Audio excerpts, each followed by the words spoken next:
And you're going to say, you know what, forget this. I don't want to be a Christian at all. I want to go back the way I was, and bingo, Satan got you again. That's why you have to get hooked up with some strong people who knows what they're talking about, who knows that been there before. And yeah, like I said, it takes skills, it takes training, anything you do. Just like, Paul was gone for 4 years, and people say, well, where did he go? Well, Paul went back home. His father was a tent maker, so he went to help his father, with his business. At the same time, he was spending time with God. Those 4 years, and all of a sudden, here comes somebody knocking on his door and said, God says it's time to go. And the rest is history. Same thing, was King David. He didn't become king overnight when Samuel anointed him. He was just a kid. It took years before he became king. Same was Moses. The book of Solomon. I always tell everybody to read the book of Solomon. I love that book. Take care of your vineyard before you take care of anybody else. Because if you start taking care of other people's vineyard and you don't know what you're doing, you're going to fall and you're going to get hurt. And you're going to lose that desire and will to finish that journey that God has called you to go through. We have so many of our young men and women since God, when we started here, the United States, have fought wars here in the United States. And then World War I, World War II, Vietnam War, you name it. So many have died to protect us and so we can live in a free world, free country. But there will always be wars. No matter where you may not hear other wars going on in other countries, but there are wars going on right now. Especially like in Africa.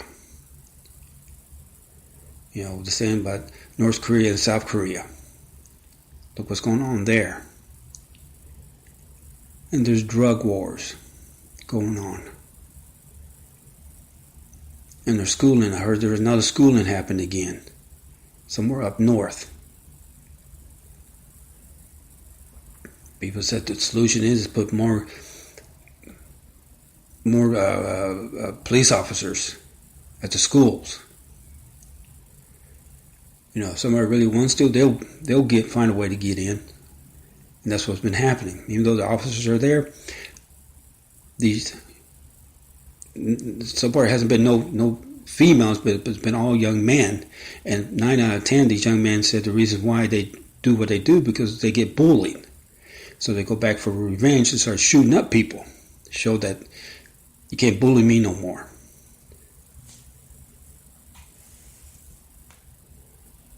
A hero's heart. For a journey and intimacy, adventure, and beauty. But yes, there are some danger in a hero's journey. No matter what they face, I'd like this one gentleman I talked to years ago. He was in the war, and he said he came up to a German. Of course, he killed him. He killed the German. And I asked him, "Were you scared?" He goes, "Heck yeah, I was scared."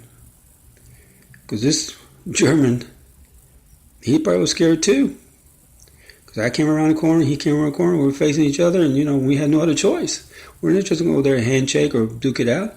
And I knew he was going to shoot me, and he probably felt the same way. So we shot each other. I felt that bullet go past me. But my bullet hit the German, and I killed him. Do I ever think about that? He said, yes, every day of my life I think about that. Could it have been different? I don't know.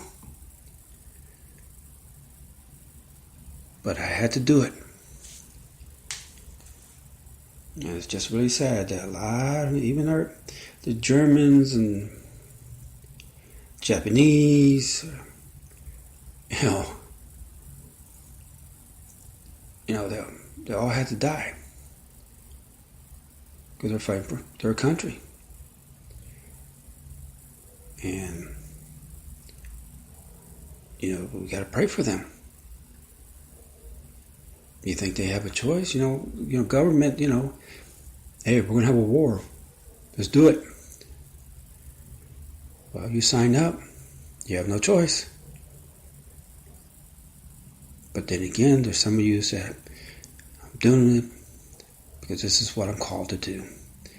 And I'm going to protect not only my family, but I'm going to protect God's family.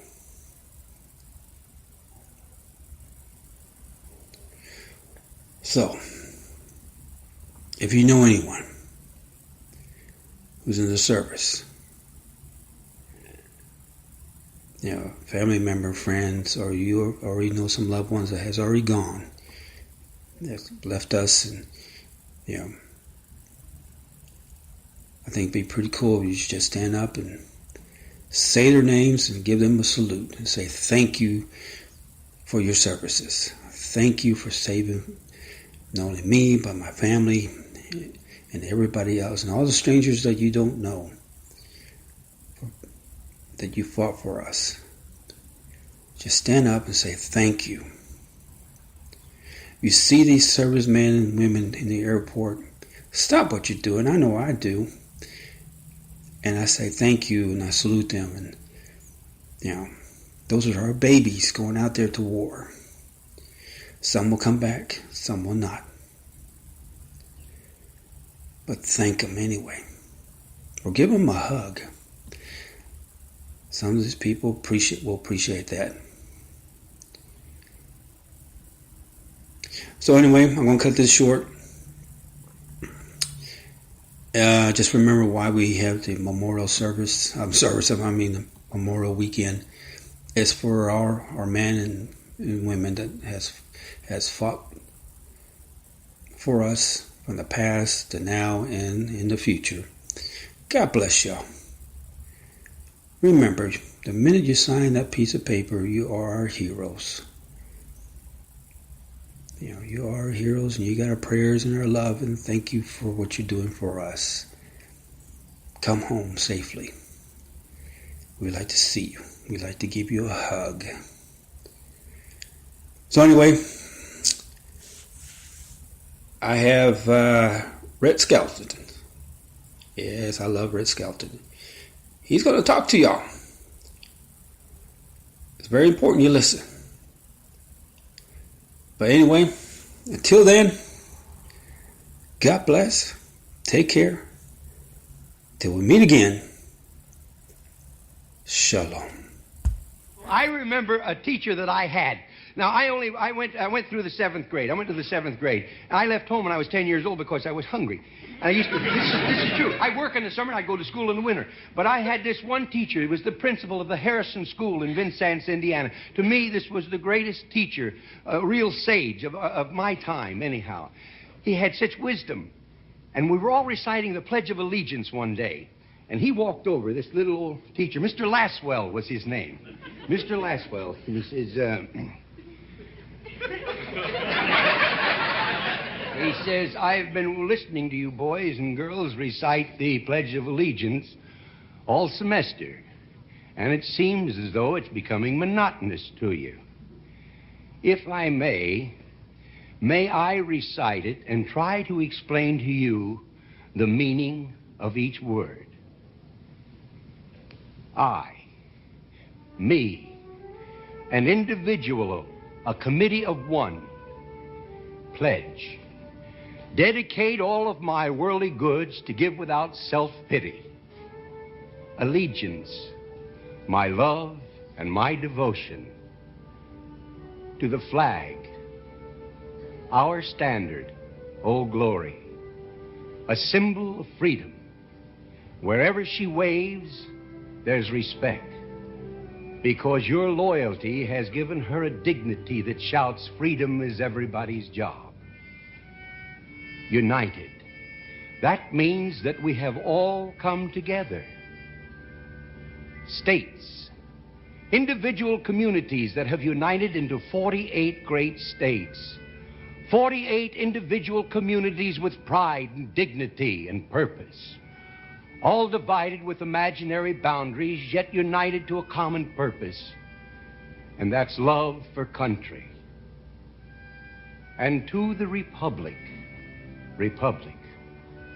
a state in which sovereign power is invested in representatives chosen by the people to govern.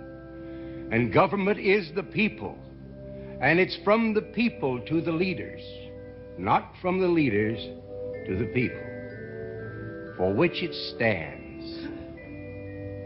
One nation,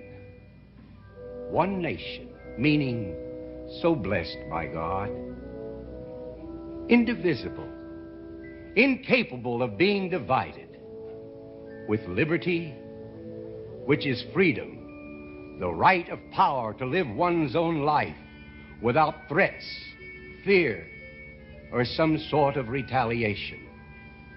And justice, the principle or qualities of dealing fairly with others. For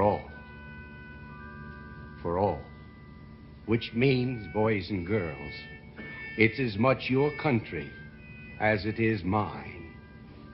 And now, boys and girls, let me hear you recite the Pledge of Allegiance. I pledge allegiance to the flag of the United States of America and to the republic for which it stands, one nation, indivisible, with liberty and justice for all. Since I was a small boy, 2 states have been added to our country, and 2 words have been added to the Pledge of Allegiance: under God. Wouldn't it be a pity if someone said that is a prayer and that would be eliminated from schools too?